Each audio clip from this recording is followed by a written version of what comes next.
Olá pessoal, seja bem-vindo, seja bem-vinda. Sou o Cleiton Calisto, Head da equipe de Portfolio Specialist daqui da Santander Asset. E esse é o seu podcast Minutos a Fundos. Aqui a gente trata sobre economia, finanças e investimentos. E principalmente a cabeça do gestor, aquele que toma as decisões pelos fundos daqui da Santander Asset. No episódio de hoje, a gente vai conversar com o Eduardo Jarra, Head da equipe de Estratégia e Macroeconomia aqui da Santander Asset. A gente vai falar um pouco sobre cenário econômico e, principalmente, como esse cenário impacta a nossa alocação de ativos a partir do próximo ano 2026. E antes de começar, aquele recado importante. Ative o sininho no Spotify. Quando um episódio novo for ao ar, você vai ser avisado em primeira mão. E se você gosta de ver os nossos vídeos, tem o nosso canal no YouTube. O canal do YouTube do Santander é muito fácil, rápido e prático para se inscrever. Lá você tem vídeos diários sobre investimentos, economia e finanças. Como eu comentei, pessoal, hoje a gente está aqui com o Eduardo Jarra, o Head de Macro e Estratégia aqui da Santander Asset, e a gente vai falar sobre estratégias de investimentos para 2026 e também um pouco sobre cenário econômico. Como que esse cenário econômico impacta a nossa alocação de ativos a partir do próximo ano. Jarra, obrigado mais uma vez aqui pela companhia no podcast. Já conhece a dinâmica, né? Então a gente vai falar um pouco aqui, Jarra, com os nossos clientes, nossos investidores, sobre 2026. A gente está encerrando o ano de 25, entrando no ano de 26, um ano difícil, né? Assim como os outros que a gente vem observando de ciclo eleitoral. A gente tem eleições de 2026, a gente já passou por uma volatilidade maior nesses períodos, mas eu queria aqui colocar essa perspectiva nos ativos dos clientes, né, Jarra? Como que isso mexe na alocação dos ativos? O que você está vendo de cenário, né, para a perspectiva de taxa de juros? E como que isso impacta na alocação dos nossos clientes, Jarra? Obrigado, bem-vindo mais uma vez. Cleiton, muito legal estar de volta aqui. Prazer sempre. Sempre que vier o convite, eu aceito. Boa. Bom, vamos falar um pouco de cenário. Eu vou seguir só uma ordem. De fato, tanto Brasil quanto lá fora, acho que 2026 é um ano com as suas dificuldades, com os seus desafios, mas um pouco até como você falou, sempre temos, né? Não tem nunca um ano que a gente começa e fala, puxa, esse é o ano que as coisas vão ser fáceis. Cada ano tem a sua particularidade, tá? Então, saindo um pouquinho do Brasil, antes da gente poder explorar um pouquinho mais, falar um pouco de perspectivas lá fora. Boa. Dos principais temas que eu estou vendo, acho que a princípio parece que é um ano que todas as atenções deveriam continuar nos Estados Unidos, né? Bom. A gente pode até falar um pouquinho, se tiver alguma pergunta de zona do euro, China, geopolítica, mas hoje eu estou mais focado com o holofote aqui em cima da economia americana. Duas coisas, né? Acho que o primeiro ponto, dado o nosso cenário para começar o ano, né, o que a gente está imaginando, parece que é um cenário relativamente construtivo, né? Construtivo no sentido, né, que a gente tem uma economia americana desacelerando, né? Não é recessão, né? Exatamente. Esse é o ponto principal, né? Não é uma desaceleração gradual, sem um cenário recessivo. A inflação ainda não está na meta do Fed. A meta é 2%, a inflação está rodando acima disso. Até passa um pouquinho aí, teve toda a dinâmica de tarifas, tudo. Parece que ela vai continuar desacelerando. Eu não acho que chega nos 2% no final de 2026. Acho que a gente tem uma discussão se em algum momento ela consegue, né, se situar. Voltar para esse patamar. E de uma forma consistente, né, ficar na média ao redor de 2%. Mas é uma inflação que vai desacelerar um pouquinho mais. E o Fed, né, acabou de reduzir os juros agora em dezembro, né, tem a chance dele reduzir mais uma vez. Enfim, pode ter mais um juro aí um pouquinho abaixo de 4%. Tá? Parece um cenário ok, né? Quando eu olho a economia americana, como eu falei, até construtivo, né? Um pouco nesse sentido que as coisas vão caminhando para equilíbrio com juro um pouco mais baixo. Agora, onde a gente está redirecionando, né, colocando um pouco de energia, puxa, com toda a experiência nossa, é difícil, né, você ter um cenário que as coisas vão para o equilíbrio e por aí ficam, né? Sempre tem alguma coisa que pode acontecer, né? Pode ser boa, pode ser ruim, é um pouco onde a gente está se debruçando, né? Nessa altura, né, um pouco do que o time e a gente vem pensando bom, a gente vai entrar numa bifurcação em algum momento. Bom. Conforme, né, a gente vai recebendo mais informações, vai avançando esse processo de reequilíbrio, né, de continuidade do equilíbrio da economia americana. E aí acho que tem né, nessa bifurcação vão ter duas opções, né? São caminhos razoavelmente diferentes, né? Fed cortou juros ao longo deste ano, ainda a gente tem impulso fiscal na economia americana, as bolsas americanas estão em níveis altos, isso aí tem todo o impacto O em cima... S&P nas máximas, né, Jarra? Exatamente. E a gente sabe que nos Estados Unidos tem um efeito, não só nos Estados Unidos, mas nos Estados Unidos, dada a participação do investimento no mercado acionário, isso impacta também via efeito riqueza. A sensação de riqueza melhor, aumenta, tem um consumo também que impulsiona, né? Exatamente. E aí as pessoas consomem mais. Então, você pode ter um caminho que a economia vem desacelerando, de repente ela volta, né, a acelerar, e você tem um crescimento mais forte. A reboque disso, né, você vai ter uma discussão, será que a inflação que estava desacelerando volta a subir? O Fed vai cortar mais uma vez, né, ou não, ele não corta? Será que ele, na verdade, ele mantém os juros e eventualmente até sobe juros porque a economia está mais forte? Então, isso é um caminho, né, até um caminho mais normal. A gente está acostumado a avaliar, né, esse ciclo econômico, é basicamente olhar dados, o estado do mercado de trabalho, como é que estão os números de atividade econômica, se a inflação está tendo alguma pressão ou não. É um mundo um pouco mais comum, né, todos os ciclos econômicos. Isso é um caminho. Né? O segundo caminho, que esse me preocupa mais do que esse, né, é um caminho no qual você poderia ter a economia americana embicando numa recessão. Né? E aí, recessão pode ser que, eventualmente, a economia está mais fraca do que a gente está vendo hoje. Né? Então, ou seja, os impactos até dessa desaceleração que a gente está imaginando, ela vai ser mais forte por fatores dentro do ciclo normal, né, do ciclo econômico normal. Foi um pouco, talvez, tardio a redução dos juros, o mercado de trabalho eventualmente pode estar desacelerando mais forte do que a gente está imaginando. Olha para os próximos trimestres, vai ter um efeito mais fraco. Né? Agora, tem uma outra dimensão que ela pode vir, né, de coisas que são mais difíceis da gente conseguir acompanhar no dia a dia, requer, né, um pouco uma dose assim, explorar detalhes que não estão muito dentro do nosso dia a dia. Então, hoje temos o mercado de crédito americano muito profundo, bastante sofisticado. Será que temos alguma coisa que está com algum problema lá dentro? Então, isso pode ser um efeito aí que em cascata tem um impacto maior sobre a economia americana. E o segundo, né, uma outra coisa que é uma novidade, não é tão novidade o tema em si, né, mas que está bastante forte, né, hoje nos debates, a questão de inteligência artificial, as empresas, os investimentos e tudo. Puxa, isso é... Tecnologia, quanto que isso vai aumentar a produtividade e a história de bolha também, né? Isso que você vai trazer, né? Porque os clientes têm perguntado para a gente nos eventos, né? A gente tem feito, pessoal, algumas parcerias ao longo desse segundo semestre de 25 e a gente tem feito os eventos e os clientes perguntam, né, já como que é esse negócio de tecnologia, inteligência artificial? Tá com uma bolha, não tá? Lembra do .com lá na década de 2000, né? Que a gente viu os preços dos ativos explodindo, depois veio uma bolha, né? Explica um pouco melhor isso já pra gente. Não, é difícil, né? E aí cai um dos problemas, né? Porque se eu quiser saber se está tendo pressão inflacionária, né, eu posso acompanhar diversos indicadores, mas vai ter um que para mim que vai me dizer, né, que é a própria inflação, né? A inflação está subindo, Cleiton, então ó, temos inflação. No caso de inteligência artificial, né, é uma evolução de tecnologia que a gente vê há vários anos, chegou num momento que realmente é visível para todo mundo, né, com alguns, inclusive, aplicativos que as pessoas usam bastante. A questão é, puxa, a gente está com o nível de preço, né, de algumas empresas que são enormes, né, que investiram, estão na frente, será que são níveis de preços inflados? Até mesmo empresas que estão começando, será que os níveis, né, de chamados valuations estão mais esticados? Outra coisa, né? Pode ser que, puxa, será que são as expectativas do que é o resultado dessas empresas e tudo? Ou seja, será que o mercado está muito empolgado com o resultado? Tudo isso pode criar um efeito, né, que tenha, no final do dia, a preocupação, uma queda de preço, né, do mercado acionário. Muito forte, né? Uma queda, né? Dá uma mexida muito grande, né, já. Exatamente. A gente acabou de falar, né, Cleiton, um negócio do efeito riqueza, isso tem um efeito contrário. As empresas podem aí ter que reduzir o ciclo de investimentos. A gente sabe que o montante grande, de investimento, exatamente, não, o montante de investimento vem sendo muito forte para puxar os próprios. Não é uma coisa para o futuro, né? A gente vê nos dados de PIB dos Estados Unidos já um efeito muito claro, um impulso que vem grande desse investimento voltado à inteligência artificial. E aí, puxa, tem alguma decepção, as empresas começam a cortar esses investimentos, então você tem um efeito riqueza, pode ter um investimento menor, né, um efeito sobre confiança.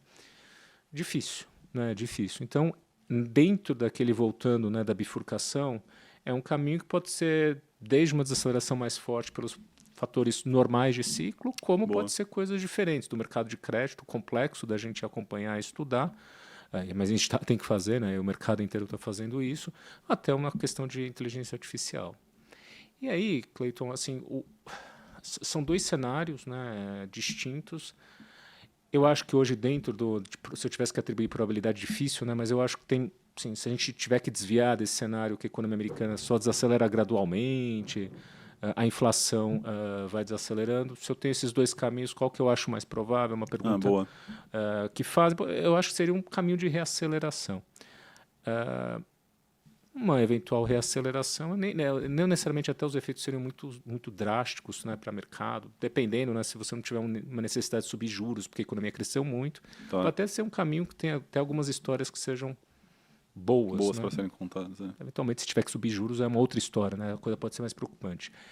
O cenário de recessão é onde me preocupa mais, né? Porque daí você tem toda uma reprecificação do que é o cenário à frente. Então, esse pode ser um cenário um pouco mais conturbado, né? Então, enfim, acho que a gente está gastando bastante energia discutindo tanto dentro do meu time quanto com a equipe de gestão, né? Se esses cenários dentro desse universo, qual que é a probabilidade da gente cair numa bifurcação à frente, né? E dentro dessa bifurcação, né, quais seriam os impactos no mercado e as probabilidades de cada um deles eventualmente acontecer. Claro. E como isso, né, já agora trazendo para a parte prática, né? E aqui acho que usando a parte mais do conhecimento de estratégia que você tem tocado muito bem aqui com a gente, isso mexe na alocação estrutural do nosso investidor, isso mexe com a cabeça dele para os próximos 3, 4 anos, por exemplo, considerando um curto prazo, né? Não estou nem olhando para o mais longo prazo, a gente já entra já no longo prazo, mas mexe na alocação estrutural do nosso investidor, esses temas de curto prazo, não? Vamos lá. Eu acho que depende muito, né? Vamos pegar, porque a gente está falando de mundo, né? Portfólio global. Acho que um bom ponto de partida nisso, Clayton, é o quanto que o investidor, né, ou a investidora está alocado em ativos globais, né? Uma das coisas mais importantes, né, assim, você identificar cada investidor ou investidora passar por uma fase de autoconhecimento, né, entender qual é o perfil de risco, entender tolerância, capacidade a risco, então fazer tudo um questionário, né, até de fazer o seu investimento, né? E a depender, né, de como ela vai se encaixar nesse perfil de investidor, né? Pode ser mais conservador, pode ser moderado, pode ser mais agressivo. Não tem certo e errado, tem o que a pessoa de fato é. Eu acho que para cada estilo de investidor tem uma coisa que eu acho muito importante, que é a diversificação, né? Acho que, obviamente, se você for uma pessoa super conservadora, se está numa fase que você de fato tem uma necessidade de efetuar algum pagamento no curto prazo. Precisa de liquidez, né? Um momento de vida diferente, né? Já. Uma pessoa que já está mais adiantada no ciclo, na fase da vida, enfim, tem suas colocações. Mas em cada momento, eu acho que a diversificação é algo que é muito importante. Você podia aqui estar numa pessoa que tem muito mais renda fixa, investimentos pós-fixados, enfim. Mas sempre a diversificação é algo importante, né? Aí, quando eu penso um pouco do portfólio global, que é um pouco da dimensão que a gente está discutindo aqui, ótimo, conforme você vai andando numa escala de mais um perfil um pouco mais moderado, um pouco mais agressivo, eu acho que a parte de ativos internacionais são muito importantes, né? E aí, um pouco como mexe, Cleiton, acho que o primeiro ponto de partida que eu colocaria é, se você tem um perfil um pouco mais arrojado, né, um perfil que coloca um pouco mais de risco, deveria ter ativos internacionais, e tem que ver o quanto você tem hoje. Né, a gente conversa com muitos tipos de investidores, perfis, né, segmentos, né, conhecidos nossos, não necessariamente até são clientes aqui do Santander. Tem pessoas que têm bastante investimento fora do Brasil, e tem muitos outros que não têm investimento e outros que estão no meio do caminho, né? Então, acho que depende, né? Para aqueles que têm muito pouco, acho que assim, você ir adicionando, né, investimento lá fora faz parte, né, um pouco daquele bom princípio de uma diversificação. Se está totalmente em Brasil, vai colocando um pouco. Então, acho que depende, né? E eu acho que quando eu vejo o estágio, né, dos investidores no Brasil, acho que há espaço numa média, tá? Não vou falar, cada conversa é uma conversa, tem que conversar com o seu assessor, enfim, consultor, mas assim, acho que na média tem um espaço, né, nessa ótica de alocação estrutural, né, do brasileiro ir adicionando mais. Adicionar risco, né? Agora, parte desses temas que eu trouxe, obviamente eles impactam, talvez até o momento, puxa, eu vou fazendo mais faseado, mais gradualmente. Dentro de uma vez ou não, né? Acho que isso aqui impacta. E aí tem um efeito mais direto, né, que é na alocação tática, né? Então, vamos supor que o Cleiton é investidor, eu sou seu assessor, a gente bateu um papo, eu chego à conclusão que o Cleiton deveria ter número fictício aqui, 10% investimento no exterior. O Clayton está lá com seus 10%. Né? Você já está adequado àquilo que era a conversa, o portfólio ideal. Aí a gente olha esse cenário, né, e, poxa, o Clayton ele tem a alocação tática em volta desse ponto estrutural que ele tem. Né? Então a gente tem o conceito da alocação estratégica, que seria os 10% que você deveria carregar, e a gente pode trabalhar numa banda, a alocação tática, um pouquinho mais, um pouquinho menos. Esse cenário que eu estou descrevendo é um cenário que, assim, daria até para você adicionar um pouquinho, né, de risco. Né, nesse cenário básico que eu coloquei, desaceleração um pouquinho, a inflação não é um problema, os juros estão mais baixos, você tem um tema, né, queira ou não, um tema importante aí de inteligência artificial, até se poderia ter, mas não é um caso super atrativo. Tá? Então, uma alocação tática, acho que eu ficaria mais próximo, né, do que seria o ponto neutro, né? Então, se é 10%, né, a tua alocação estratégica, eu falaria, Clayton, nesse momento, acho que você deveria manter os seus 10% sem mexer muito. E, obviamente, é pilotando, né? Toda essa avaliação, né? Isso aqui é uma coisa que tem que ser discutida numa base mensal, né? Trimestral, enfim. Puxa, olha, eu sou seu assessor de novo. Fazendo nesse revisão ali, né? Exatamente. Nesse cenário imaginário nosso aqui, daqui 2 meses eu falo, olha, Clayton, o cenário é isso mesmo, o mundo está tranquilo, acho que mantendo seus 10. Puxa, e pode ser que daqui a alguns meses a gente volte a falar, Clayton, acho que o cenário está um pouquinho mais arriscado, e eventualmente a gente baixa. Todo esse desenho que eu estou te colocando, Clayton, um pouco desse desenho fictício aqui que a gente fez, é que eu estaria dentro desse conceito da alocação tática, né? Alguma coisa mais próximo do que é o seu ponto central, o que é o seu ponto neutro, né, da sua alocação mais estratégica de longo prazo. Tá bom. Tá? Não, esse é um bom ponto, pessoal. Eu acho que a gente conseguiu fazer uma introdução boa aqui, já trazendo o global. Vamos trazer um pouco para o local, né? Porque a gente tem uma divergência hoje de política monetária brasileira com a americana e com a da zona do euro, por exemplo. Né? O Banco Central Europeu veio reduzindo juros, já parou de reduzir, já acredita que está num ponto muito bom de taxa. Estados Unidos começou agora em setembro de 25, nós estamos em dezembro, né? Então foram 3 reuniões consecutivas de cortes de juros, e agora trazendo para o nosso cenário brasileiro, política monetária brasileira. A gente vem com uma taxa de juros de 15%. O time, vocês estão projetando que a gente encerre o próximo ano ao redor de 12,5%. Né? Então, a gente está falando de 250 bips ou 2,5%, né? Como a gente fala sem o economês. Né? Com o economês é 250 bips, sem o economês é 2,5%, né? de queda de juros. Né? O cenário é a partir de março, né, Jarra, que vocês estão considerando de queda de juros. É uma queda gradual, lenta. Por que essa queda de juros vai ser gradual, vai ser lenta? E já vou emendar uma outra, já que a gente falou de estrutural, como que essa renda fixa pode, essa queda da taxa de juros pode influenciar na minha alocação de renda fixa local também, né? Perfeito. Acho que são pontos centrais para começar qualquer cenário de investimento em 2026. Primeiro, acho que você tem condições bastante avançadas para a gente começar o ciclo de corte. Em geral, você começa debatendo, puxa, será que há as condições? Né? Antes até de falar, vai começar na reunião X, na reunião Y, né? Puxa, será que tem condições, né, do Banco Central iniciar? Acho que tem. Né? A gente vem de um cenário no qual o Banco Central, colocando a taxa em 15%, mantendo todo um discurso, reforçando a credibilidade, né?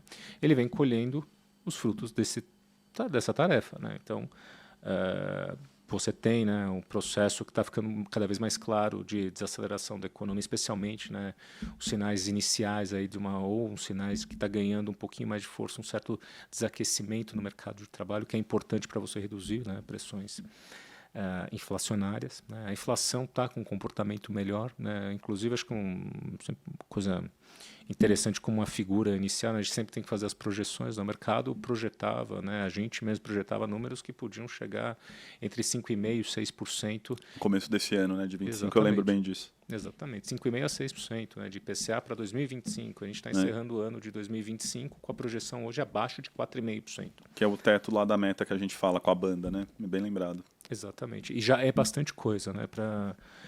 Você tem uma diferença de 1% até 1,5% de projeção de inflação no mesmo ano em relação a períodos dentro de um ano calendário, né, do que você projetava inicialmente, do que você está projetando atualmente, é bastante coisa. Então, é um sintoma, né, de que assim, a política monetária funcionou, o Banco Central está colhendo os frutos, né, do conservadorismo correto que eles adotaram, uma política monetária séria. Então, primeira pergunta tem condições sim. Então ele está muito próximo de começar começar com o ciclo de corte de juros. Agora tem um debate um pouco no mercado puxado, será que é no primeiro trimestre, na primeira reunião do ano, que é em janeiro, na segunda, que é em março, no mais tardar, talvez, numa terceira reunião. O cenário, como você bem ressaltou, a gente está imaginando já há algum tempo que é em março, né? Ou seja, na segunda reunião do ano. Se eventualmente começar antes, em janeiro, tem alguma questão específica, algum desafio que o Banco Central, algum risco que o Banco Central está correndo? Eu acho que não. Acho que é uma questão, é um Banco Central que angariou bastante credibilidade. Ele se comunica bem, né? Isso é uma coisa importante, né? A gente ouve bem isso dos outros agentes de mercado. Internamente a gente conversa também, óbvio, mas a gente ouve dos outros agentes de mercado também que é um Banco Central que se comunica bem, consegue passar de forma bem clara o que está pensando, né, de política monetária. Isso é muito importante para vocês, certeza, né? Com certeza. Faz parte do manual de boa política, né, boas práticas, né, de política monetária, uma comunicação clara, né? Que ela é clara, que direciona, consegue, né, levar os agentes a justamente a gente ter mais previsibilidade, seja dentro de uma curva de juros futura, né, até aquela empresa que tem que fazer um planejamento do que daí envolve credibilidade. Então, assim, no final do dia, o Banco Central ele pode até estar mexendo no ano a ano um pouco como é que está a taxa de juros, mas no final ele vai fazer aquilo que é necessário para entregar a meta, e entregando a meta é o que é importante, né, para a economia ter mais consistência e tudo. Então, pode ser em janeiro? Acho que pode, se a gente tiver uma eventual desaceleração da economia mais forte, a taxa de câmbio voltar a mostrar uma apreciação. Acho que, dependendo das condições, pode ser janeiro. Acho que hoje, dado, né, a forma que ele se comunicou, inclusive na reunião de dezembro, como a gente está vendo a evolução do cenário econômico, acho que março é um bom ponto. E aí eu acho que é um início, né, com 15% você tem uma folga grande, né, para a redução dos juros, se as coisas estão de fato caminhando na direção correta, e eu acho que estão. Acho que pode começar, né, o passo de 0,50%, né, os 50 pontos base por reunião. E aí eu acho que eu emendaria, né, nesse cenário, né, cortes consecutivos que levariam, né, aos 12,5% que a gente está projetando para o final do ano. Né. Dentro do que você perguntou, né, Cleiton, assim, se você tem um cenário de juros mais baixos, né, a atratividade de outras classes de ativos que não dependem da taxa Selic, ela deveria aumentar. Né? Então, uma resposta direta é, com juros de fato caindo, e caindo de forma consistente, de forma correta e sustentável, acho que você vai relativamente aumentar a atratividade de outras classes de ativo. Né? Como nem tudo é simples, né? Obviamente você tem que ir avaliando os riscos. Isso tudo é válido, tudo mais constante. Né? Se você tem a condição que o ciclo está numa fase diferente, você está baixando a taxa de juros, você vai aumentando, o seu risco é o mesmo nos dois momentos. Né? E aí a gente tem, né, um outro debate que vai vir assim, bom, é um ano eleitoral, né? Como eu falo, né, a gente vai acompanhar, né, um ano que a gente vê a definição se é candidata A, se é o candidato B, se o partido 1, partido 2, partido 3, eles vão, quem serão os nomes dentro da candidata A, quem é os possíveis ministros da Fazenda. É verdade, tem essas conversas. Eu tinha esquecido disso. A gente esquece, a cada 4 anos vem toda essa história, né? A formação de equipe econômica, Exatamente. que pensa para a política fiscal, para a política monetária. Política monetária menos agora, né? Com a independência do Banco Central, é verdade. É mais política fiscal, né? Já. Exatamente. E aí a gente tem diferentes, né, configurações para as eleições. E aí temos que ver, né, qual que é o desenho que cada candidato, né, se a gente pode ter um cenário de reeleição, dentro da reeleição, qual é o projeto para os próximos 4 anos, né? Não, é um novo governo, dentro desse novo governo, qual que é o desenho de política econômica, quais são as plataformas, enfim, é todo um debate que a gente vai ter, né, nesse ano, né, e mais importante do que nomes, partidos e tudo, né, é o que a gente filtra, né, e vai ter, dentro da ótica do mercado financeiro, né, dos agentes econômicos, quais são as propostas para a partir de 2027, né? Ou uma continuidade, alguma coisa diferente, se for diferente, o que é diferente, né? A gente estudar. Eleições é um momento que a sociedade se junta, né, para definir, né? Tem várias dimensões, né, de política social, várias coisas. O mercado financeiro sempre vai bater, né, o que é o desenho de política econômica e eventuais reformas, né, sejam macro ou micros, que envolvem, né, a estrutura da economia. Então a gente vai estar debruçado em cima disso. E aí um pouco eu falei, né, um cenário em que você tem redução de juros, é algo positivo para você inclusive aumentar de sua diversificação, colocando os ativos, e nesse contexto também, né, nesse ambiente, a gente também tem que explorar dentro, né, do contexto das eleições, né, o que as candidatas, os candidatos, né, o que eles estão explorando para dizer o seguinte: bom, a partir de 2027 a gente pode ter um cenário que é bom, pode ter um cenário que é mais desafiador, né, isso tudo também influencia essas definições de alocação. Um típico ciclo eleitoral, né, no qual sempre com um novo governo, isso vale para o Brasil, vale para outros países, né? O que o governo que está buscando a reeleição, candidatos que estão tentando, o que eles estão propondo, né, para a sociedade a partir do ano seguinte, né, o ano pós-eleições. São pontos interessantes, porque o que a gente observou na indústria nesses últimos 3 anos, né? 23, 24, 25 está encerrando, né? A gente está no finalzinho do mês agora de dezembro já. Foi uma alocação maior, né? E aí eu pego um exemplo clássico aqui que eu estava conversando com o fundo de pensão esses dias. A indústria de fundo de pensão, ano passado, em novembro de 24, a indústria de fundos de pensão no Brasil tinha 81% do PL dela alocado em renda fixa. Hoje, novembro de 25, esse PL está em quase 85%. Eles aumentaram a alocação em renda fixa ao longo desses últimos 12 meses, né? Olhando para frente, para a pessoa física primeiro, né? Lembrando agora a pessoa física, a gente viu uma alocação grande nos ativos isentos, né? De crédito privado isentos. Tivemos uma chacoalhada nesses últimos 2 meses, outubro e novembro, o que fez com que alguns dos nossos investidores resgatassem uma parte dos seus recursos. Também a gente percebeu esse movimento, né, de aversão à perda e não aversão a risco. Olhando para frente, a classe de renda fixa ainda é importante dentro do portfólio do investidor, né? Tem algum ponto que você destacaria? Juros pré-fixados, NTN-B, né? Juros reais, né? Qual que você vê uma atratividade ou que você fala assim, olha, dá para a gente continuar? Porque a gente sabe que majoritariamente o nosso investidor é renda fixa no Brasil, né, já? Acho que assim, com o nosso nível de juros que é mais alto, né, que boa parte dos países, né, há na construção de portfólio um desenho natural para a gente que carrega mais renda fixa. Tá. Né? Então, acho que aqui não tem algo mais surpreendente, algo que seja mais problemático. Né? A gente está falando hoje de juros a 15%, é uma atratividade muito grande. Aí, vamos tirar a inflação. Você está falando ainda taxas de juros reais muito altas. Né? De até que tem alguns países lá de fora que assim, os investidores adorariam, né, poder contar com essas taxas de juros para poder fazer os seus investimentos renderem. Tá? Então, acho que tudo que a gente, assim, a estrutura inicial, né, dos investimentos no Brasil reflete muito isso. Né? A gente passou por um período conjuntural também que os juros tiveram que subir para dar conta da inflação.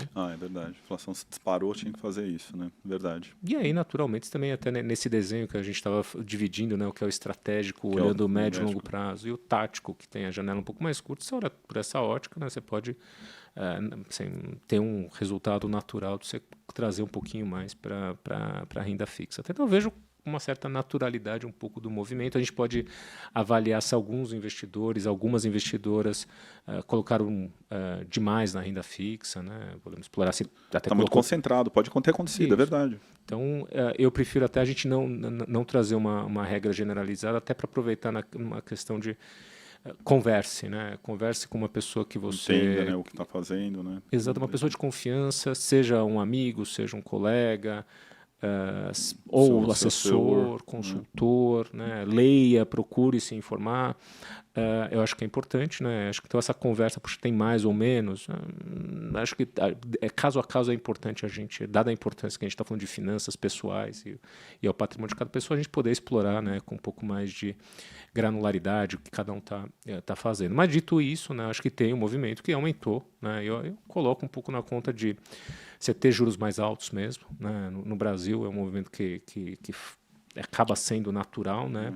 Você teve instrumentos, de fato, que conseguiram capturar no universo de crédito, né? Seja porque você coloca um pouquinho mais de retorno, tem instrumentos que ganharam corpo, né? Um pouco do mundo de infraestrutura com benefícios tributários, coisas que assim eles ajudaram a trazer. Você falou até um pouco de sacudida, né? A gente pode falar um pouco dessa classe, né, de produtos, mas eu vou aproveitar até assim, numa questão assim, de cada um olhar a sua carteira, né? Acho que momentos em que a gente tem um pouco mais de volatilidade, especialmente aí no caso quando você tem perda no seu portfólio, acho que é sempre um momento interessante de você fazer um pouco daquela avaliação, um pouco de autoconhecimento, como é que você se sentiu, aquilo te incomoda a ponto de eventualmente até você resgatar todo o seu dinheiro porque você não está... Ou aquilo foi, tudo bem, fez parte do processo, eu entendo. É até uma fase interessante para você entender, né, o que é a sua tolerância a risco. E como eu falei até na passagem anterior, não tem certo, não tem errado. Cada um é de um jeito. Né? Então, eu acho que é uma fase interessante de... É sempre o momento de volatilidade, e especialmente, né, quando há perda de capital, né, é um momento de reflexão. Então... Acho que assim, a gente está um pouco nesse processo, aí acho que o inverso é válido, né? Se a gente começa a trazer os juros para baixo, é um processo sustentável, consistente, porque também eu falo consistente até para o público, né? Para o que eu quero dizer com isso? Assim, se você acha que o juro caiu e ele vai subir logo na sequência, aí não vai mexer, não. Agora, se eu te falo, hipoteticamente, Cleiton, o cenário vai de 12,5, daqui um tempo vai estar em 10, daqui vai estar em 8 e vai ficar por aí. Então, já é um processo que vai consistentemente, já vai aumentando essa atratividade. Então, dá tempo do investidor ir se preparando para fazer essa modificação, né? Exatamente. É isso, né? Eu acho que então, dentro do segmento de renda fixa, eu acho que se a gente tiver certo, os juros caem, os juros ficam mais baixos, tem, acho que, uma tendência, né, a você sair um pouco dos investimentos mais conservadores, colocar um pouquinho de risco, e dentro dessa categoria de risco, né, foi um período positivo, né, para o universo das diferentes taxas de juros, sejam chamados pré-fixados ou a parte de inflação, né. Acho que, então, num contexto que você tenha juros que continuam caindo, né, pelo menos numa ótica tática, né, e até, de novo, para o público, quando eu penso taticamente, eu penso algo como 1 a 3 meses, eventualmente até 6 meses, acho que você abre uma janela para você colocar um pouquinho mais, e aí, né, você coloca um pouquinho mais de risco na sua carteira. E agora você já trouxe esse tema de risco, vamos falar um pouco de bolsa. Na sua cabeça, né, a hora que a gente olha a estrutura de bolsa, né, a gente está mais prudente com a classe de ativos porque a gente ainda tem uns juros em 2 dígitos, essa história que você contou, né? Bolsa, o investidor, como que você olha hoje para a Bolsa no próximo ciclo, né? 2026, 2027? Você tem alguma visão mais tática, mais estrutural? Tem um peso maior ou menor? Como que você tem Passa um pouquinho dessa sua visão para a gente. Vamos passar por todas as classes de ativos. Acho que essa conversa é essa aqui já. Não, vamos lá.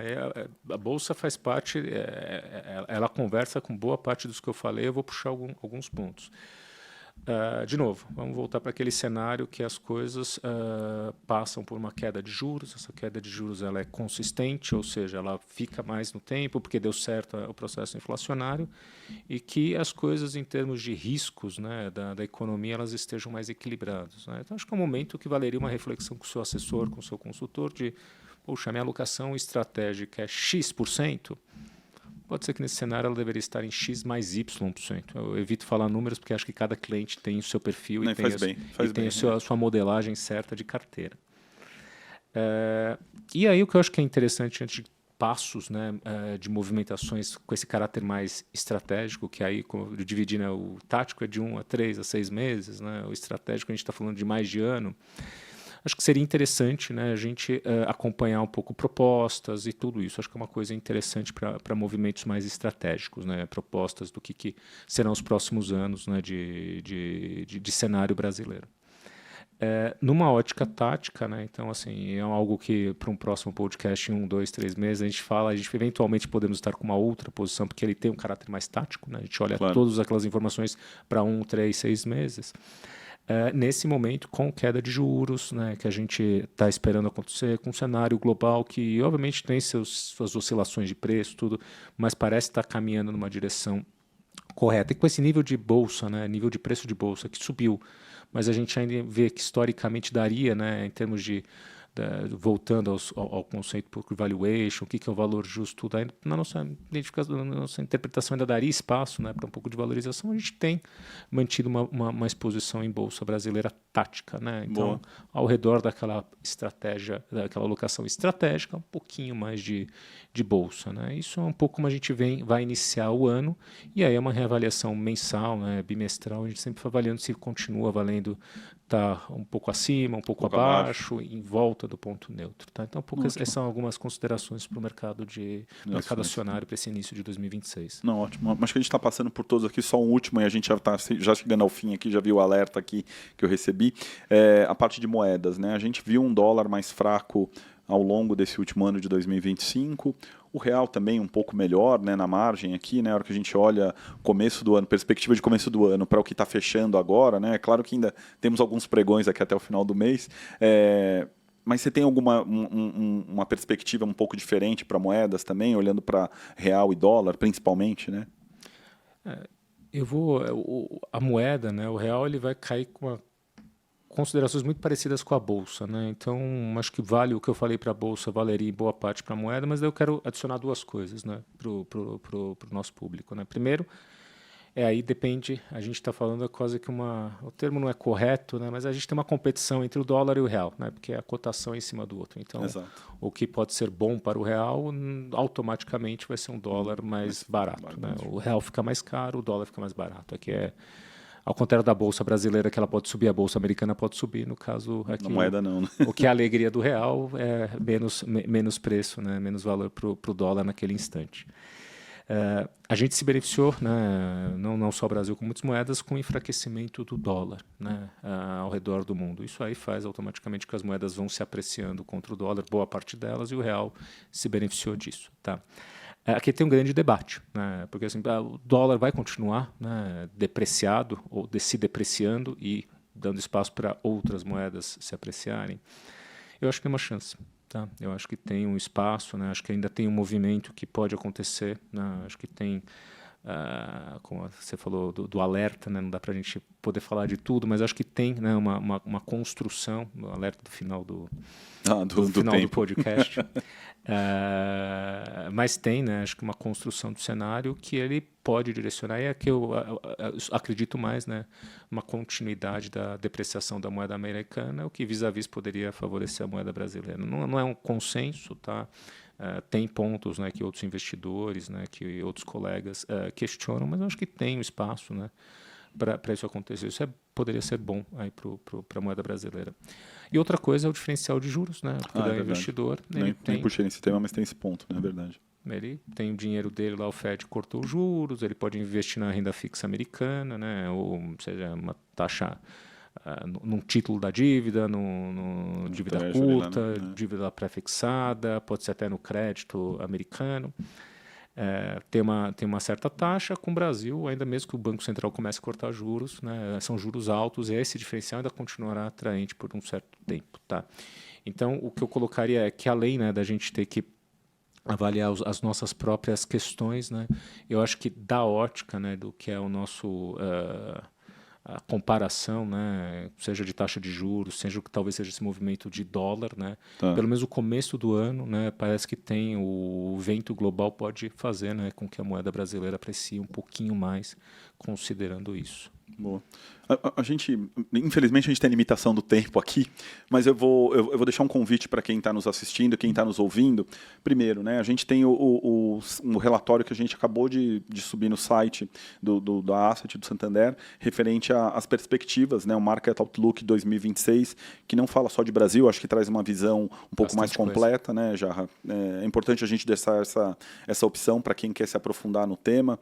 Pessoal, lá tem sobre economia americana, economia da zona do euro, economia brasileira, o Jarra escreveu o texto aqui para esse Market Outlook, né, que é um relatório mais completo. Só para vocês terem uma ideia, são mais de 50 páginas, um relatório bastante detalhado, que quem tiver interesse ali tem mais informação.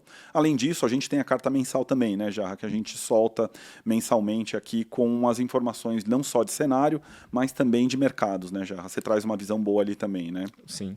Sim, e também, já que você está fazendo o convite, todas as publicações que a área produz, tem também o seu podcast mensalmente. Obrigado. Fazer o jabá, que é a hora do jabá. Pessoal, é isso. Então, a gente não conseguiu trazer todos os temas aqui que a gente gostaria devido ao tempo, mas fica aqui o convite para que vocês tenham acesso, acessem esses documentos, esses relatórios. Tem bastante informação lá e tenho certeza que vai ter informação interessante para você, investidor, para você, cliente, que quer se aprofundar no tema. Jarra, mais uma vez, obrigado. Obrigado, Cleiton, pelo convite. Sempre um prazer. Valeu, pessoal. Você que ficou aqui conosco até o final, não esqueça de ativar o sininho no Spotify. Quando o episódio novo for ao ar, você vai ser avisado em primeira mão. Além disso, tem o nosso canal no YouTube. De novo, se inscreva no canal. Tem informações diárias lá de economia, investimentos, finanças como um todo. É um canal bastante completo do Santander. Pessoal, obrigado pela audiência, pela paciência. Até o próximo.